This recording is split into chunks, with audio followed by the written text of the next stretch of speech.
Are you thinking about buying a condo? Well, there are 6 mistakes you may be making if you're buying a condo, and I'm going to tell you what they are.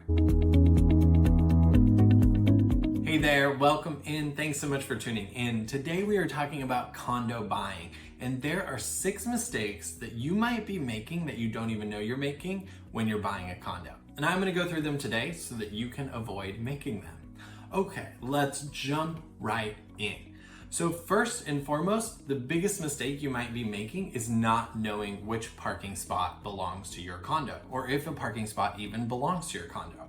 So the parking spot should be assigned and possibly deeded to your condo, and you want to make sure that you look at that before you make the purchase. You want to go actually look, are you going to be able to get your car into that spot? Is it an easy spot to get? Downtown Seattle condos are selling parking spots from anywhere $75,000 to $100,000. So a parking spot is very valuable, and it can be more valuable if it's easier to get into or if it's a wider spot than most. So you definitely want to look at which parking spot is yours. Will it work for your needs, but also will you be able to resell it for the same value or even better? Number 2, same thing as the parking spot, not knowing where your storage is, or if your condo comes with storage. So if your condo comes with a storage unit, you definitely want to check that out. There are a lot of different sizes of storage, from a very, very small 3 cubic feet type of storage to a very big closet that's floor to ceiling, 6 feet wide. So you definitely want to go look at the storage, figure out, is it heated or insulated? Can you secure it? Those can all be really important factors in making sure that you know what you're getting with your condo purchase. Again, it should be assigned or deeded to your condo as well.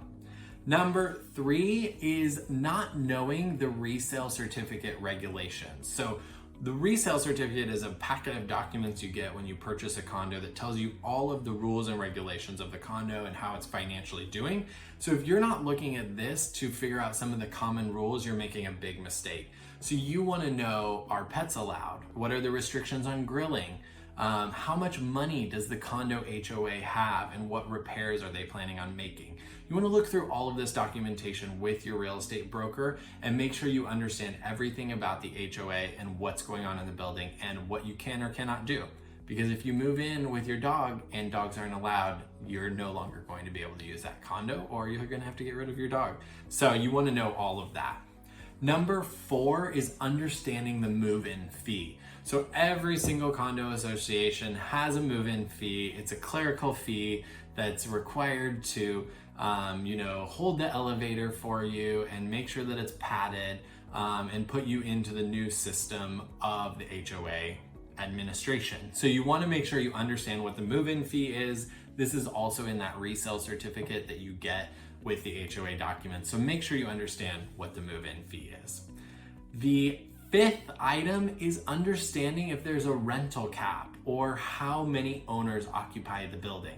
So if you're thinking about buying a condo, there's a high likelihood that you might actually just live there for a couple years and then rent it out. And if you're going to do that, you want to know what percentage of the units in the condo building are allowed to be rented. That's called the rental cap. So some buildings don't have a rental cap, but some buildings do, and they only allow a certain percentage of the condos in the building to be rented. And that's because there are regulations on banks lending money to homeowners in buildings that don't have a lot of owner occupants. So you want to find out what percentage of the building is owner occupied, and then what is the rental cap? So how many people can rent? Is there a waiting list to be able to rent? And those other things that you might need to know if you're going to use this as an investment. And last but not least, number 6, you want to know, what are the restrictions on remodeling? So if you purchase a condo and it's all carpet and you think the first day that you'll be able to put in hardwood floors, you must figure that out if that's allowed. Typically, the HOA has to approve all of your plans to remodel. And if you're putting in something like hardwood floors, usually you have to have a certain specification of sound barrier between the concrete and the hardwood floor that you're putting in. So you want to make sure you know all of those rules and regulations, because HOAs will make you rip out flooring that you've put in if you didn't follow all of their rules. So make sure you know those remodeling restrictions before you go in and buy with the aspiration of remodeling your space. So there you have it. Those are the 6 things, 6 mistakes that you want to avoid if you're buying a condo. Now, if you have any other questions about condo restrictions or buying a condo in the Seattle area, don't hesitate to reach out. I can tell you all about it. You can call, text, or DM me. Be sure to give a big thumbs up to this video if you enjoyed it and found it useful, and please share it with someone else who you think might find it useful as well. And tune in next time. We hope you'll subscribe to our YouTube channel, and we'll see you next week. Thanks for tuning in.